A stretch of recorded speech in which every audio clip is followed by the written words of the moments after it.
Hello guys, very welcome to the channel. So guys, आज की इस वीडियो में हम लोग मैथ्स एसएससी सीजीएल का जो कमिंग एग्ज़ाम है उसमें मैथ सेक्शन से रिलेटेड मैं कुछ बातें आप लोगों को बताने वाला हूँ और बहुत ही इंपॉर्टेंट है। गाइस, पेन कॉपी लेकर प्लीज़ वीडियो को देखिए। मेरा सजेशन यही रहेगा, पेन कॉपी लेकर देखिए, जहाँ पे जो फॉर्मूला है उस वीडियो को पॉज करके स्क्रीनशॉट लेकर देखो, क्योंकि मैं बहुत इंपॉर्टेंट चीज़ बताने जा रहा हूँ गाइस। पहला वीडियो आज की वीडियो में सबसे इंपॉर्टेंट चीज़ मैं यहाँ पे एक बात बताने जा रहा हूँ। जैसे मान लो कि एक क्वेश्चन आ जाएगा एग्जाम में, बहुत इंपॉर्टेंट चीज़ है, ठीक है, बेसिक चीज़ है और जनरली 90% लोगों को नहीं पता होता इसके बारे में। जैसे मैं यहाँ पे आप लोगों को एक चीज़ लिख रहा हूँ, ये एक ट्रायंगल है, ठीक है, triangle A B C for example. कोई फिगर ट्रायंगल कब हो सकता है? When a figure we can say it is a triangle. ये बहुत ही इंपॉर्टेंट क्वेश्चन है। फॉर एग्जाम्पल जैसे मैं यहाँ पे लिख दिया 3, यहाँ पे लिख दिया 4 और यहाँ पे लिख दिया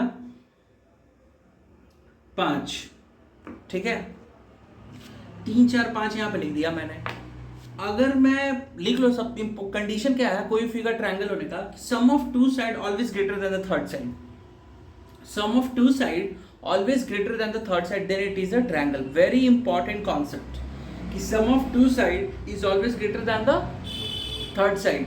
ऐसा नहीं कि केवल इन दोनों का ही, इन दोनों का भी सम इससे ज्यादा होना चाहिए। गाइस, ये keep and mind, very important concept, ठीक है। एग्जाम में 3 + 4 7 होगा, ऑफकोर्स 5 से वो ज्यादा है। 5 + 4 करोगे 9 आएगा, वो 3 से ज्यादा है। तो ठीक है, तो क्या कॉन्सेप्ट होता है? How can we say a figure to be a triangle? उसका कंडीशन होता है कि sum of two side always greater than the third side. अब मैं यहाँ पे 8 लिख दूंगा तो इस केस में ये फिगर ट्रायंगल नहीं हो सकता। Very important concept, hope you guys understood. आज का ये पहला कॉन्सेप्ट, ये नोट डाउन कर लीजिएगा, एग्जाम में आ सकता है, ठीक है। ये बहुत ही इंपॉर्टेंट कॉन्सेप्ट है ट्रायंगल का।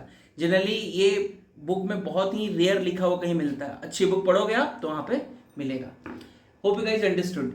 सेकंड कॉन्सेप्ट अब यहाँ पे मैं बताने जा रहा हूँ, very important guys, note down कर लीजिएगा। ये मैथ्स का पेपर करने का मतलब क्या है कि हमें कॉन्सेप्ट्स क्लियर होना चाहिए। रैंडमली मैथ्स लर्न करने से नहीं होगा, क्वेश्चन चेंज हो सकता है ना, कॉन्सेप्ट चेंज हो सकता है, डिफरेंट कॉन्सेप्ट क्वेश्चन आ जाए।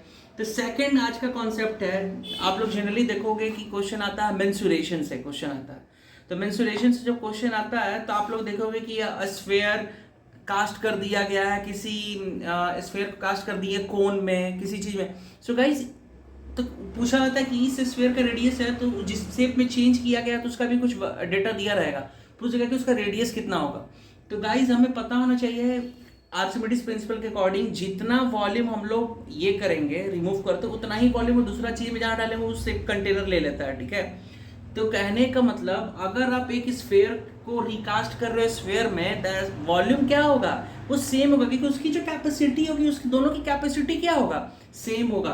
तो वॉल्यूम को इक्वल करके आगे फर्दर क्वेश्चन को solve. Volume of sphere is equal to volume of cone. मतलब क्या करते हैं, एक शेप से दूसरी शेप में जब किसी ऑब्जेक्ट को चेंज किया जाता है तो वॉल्यूम क्या रहता है? सेम रहता है। ये दूसरा कॉन्सेप्ट हुआ। मतलब ये कॉन्सेप्ट पता है कि क्वेश्चन को कैसे कहां पे यूज करना है। देन गाइस, ये पढ़ने का तरीका होता है। मैं क्वेश्चन यहाँ नहीं बता रहा हूँ, क्वेश्चन आप लोग का काम है बनाना। जो पढ़ रहे हैं उनका मेंसुरेशन में यही मेन चीज होता है, ठीक है। एक और तीसरा कॉन्सेप्ट होता है, आप लोगों को कभी मान लो क्वेश्चन आएगा, एक बहुत इंपॉर्टेंट क्वेश्चन मैं यहाँ पर जैसे प्रैक्टिकली एक बता रहा हूँ। फॉर एग्जाम्पल मान लो कि एक स्फेयर है, सॉरी एक स्क्वायर है, ठीक है। वो दूसरा कॉन्सेप्ट हो गया, पहला कॉन्सेप्ट हो ट्रायंगल वाला। थर्ड कॉन्सेप्ट क्या हुआ? ये बेसिक चीज है, ठीक है, नहीं तो क्वेश्चन सॉल्व नहीं होगा। मान लो कि स्क्वायर है, स्क्वायर का एक साइड का लेंथ है 4, 4 नहीं 7 कर दो, ठीक है, समझने में आसानी होगी। 7 7 7। भाई, मेरे क्लास में मैथ्स रटने की तरीका मैं नहीं बताऊंगा, ठीक है, मैं यहाँ पे कॉन्सेप्ट बताऊंगा। जितने भी तीनों बताए, तीनों पैटर्न पे सवाल भी होता है जो बता रहा हूँ। अब ये स्क्वायर दे दिया, अब कह रहा है कि इस स्क्वायर को हम लोग कन्वर्ट कर दिए सर्कल में।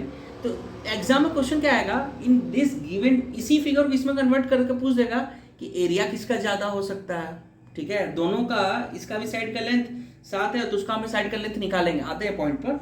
तो ये इसको, इस एक स्क्वायर को कवर कर दिया गया है इसमें क्या कहते हैं, सर्कल में। तो अब क्वेश्चन क्या है कि किसकी पेरीमीटर ज्यादा होगी, किसकी पेरीमीटर ज्यादा होगी। भाई एक बात बताओ, ये इतने लेंथ का वायर है, मैं इसको सर्कल में कन्वर्ट करूँ स्क्वायर में, वायर तो उतनी ही रहेगी ना, मतलब length of the wire will remain same.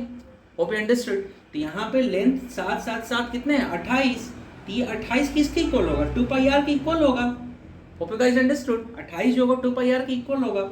इस 28 को 2 इंटू 22/7 इंटू आर से निकाल लेंगे हम लोग, इसमें तो हम लोग मास्टर हैं ही, तो यहाँ से आप लोग निकाल लीजिएगा। Hope you guys understood. 28 की जगह यहाँ पे कुछ ऐसा डेटा लिख लेना, तो यहाँ पर 28 की जगह मैं कर देता हूँ 11, ठीक है 11 की कैलकुलेशन यहाँ पे 11 तो 11 4 44 हो जाएगा, तो यहाँ पे चेंज कर दो कितना 44, ठीक है गाइस, यहाँ पे 44 कर दो, तो यहाँ से रेडियस निकल जाएगा 20 22 44, ये कैंसिल, तो बेसिकली रेडियस कितना आ गया आपके पास 7 सेंटीमीटर। यहाँ पे पेरीमीटर कितना था 44। अब 2 पाई आर का यूज करके चेक करो तो इसकी लेंथ कितनी आएगी जरा अभी पता चल जाएगा। Hope you guys understood.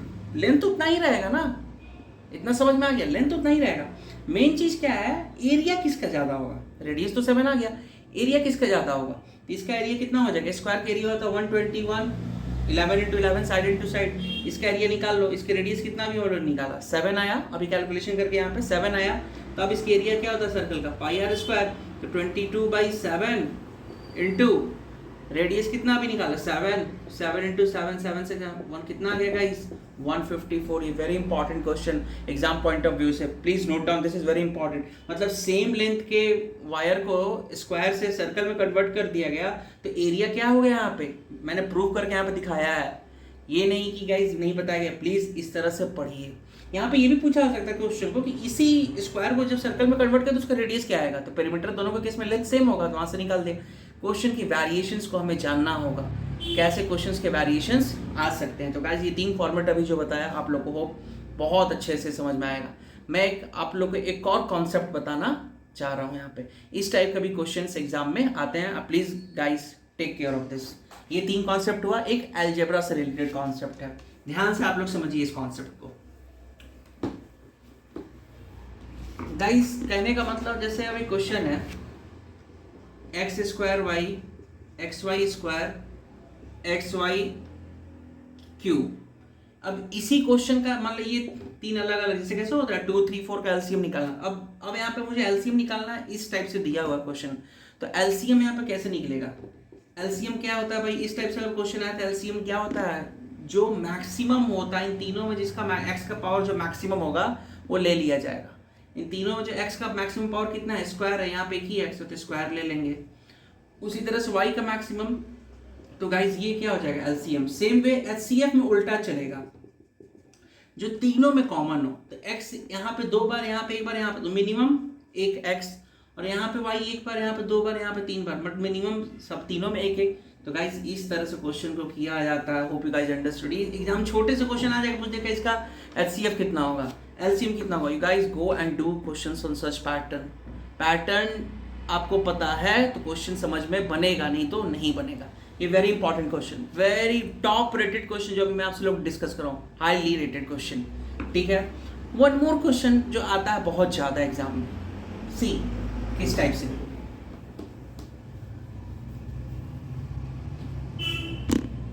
अब गाइस यहाँ पे क्वेश्चन हो सकता है, यहाँ पे ध्यान से आप लोग इस चीज को समझिए। यहाँ पे जैसे कभी कभी क्वेश्चन में क्या आता है 2/5 4/7 एंड 8/9, इस टाइप से क्वेश्चन आ गया, ठीक है। इस गिवन फ्रैक्शन का पूछ देगा कि एचसीएफ कितना होगा। मैं ऑलरेडी बहुत सारे वीडियोस में बता चुका हूँ, ये टॉप रेटेड क्वेश्चन, इसीलिए मैं बार बार बात कर रहा हूँ। आज मैं क्वेश्चन पे ही केवल बात करूँ किस टाइप के क्वेश्चन आते हैं। इस टाइप से क्वेश्चन दे देगा और पूछ देगा कि what will be the HCF of this function. तो एचसीएफ कितना होगा, इसका निकालने का फॉर्मूला मैंने बताया हुआ। एचसीएफ जब निकालते हैं किसी फ्रैक्शन का, 2 या 3 फ्रैक्शन का, तो उसको ऊपर वाले का एचसीएफ निकालते हैं। तो 2 4 8 का जब एचसीएफ निकालोगे, तीनों में कॉमन फैक्टर क्या है 2, ठीक। अब 5 7 9 नीचे वाले का एलसीएम निकालते हैं, तो मल्टीप्लाई कर देना, क्योंकि कॉमन तो कुछ भी नहीं है, तो सिंपली मल्टीप्लाई 9 7 63 63 इंटू 5 कर लोगे तो कितना हो जाएगा 63 इंटू 5 315। ये गाइस इसका आंसर हो जाएगा। ये जाइए आप लोग जो पेपर है ना पीवाईक्यू, जिसके पास बुक है, अच्छे से पढ़ रहे हैं, उनको पता होगा मैं यहाँ पे क्या डिस्कस करना चाह रहा हूँ। तो गाइस ये 5 क्वेश्चन हुआ, प्लीज स्टडी थॉरोली, पढ़ाई करने का मतलब क्या हो कि हमें कॉन्सेप्ट्स पता है, यहाँ से क्वेश्चन आएगा तो इसमें ये कॉन्सेप्ट यूज़ करेंगे, रैंडमली कुछ यूज़ करने से नहीं होगा। और ऐसा नहीं कि मैं यहाँ पे बोल दिया तो वो वर्क होने लगेगा। मैं यहाँ पे जो बता रहा हूँ कॉन्सेप्ट, इसको देखो मुझे आता है नहीं आता है, ठीक है गाइस। और जाने से पहले आप लोग के लिए क्वेश्चन है, please answer in the comment section. एक सर्कल है जिसकी रेडियस है 7 सेंटीमीटर, तो उसका सेमी सर्कल का पेरीमीटर क्या होगा? This is the question for you, please answer in the comment section. Hope you guys, ठीक है। सेमी सर्कल का पेरीमीटर क्या होता है बताना है, रेडियस 7 सेंटीमीटर मैंने यहाँ पे लिख दिया है। ये भी बहुत अच्छा क्वेश्चन है, देखते हैं आप लोग क्या इसमें करते हैं।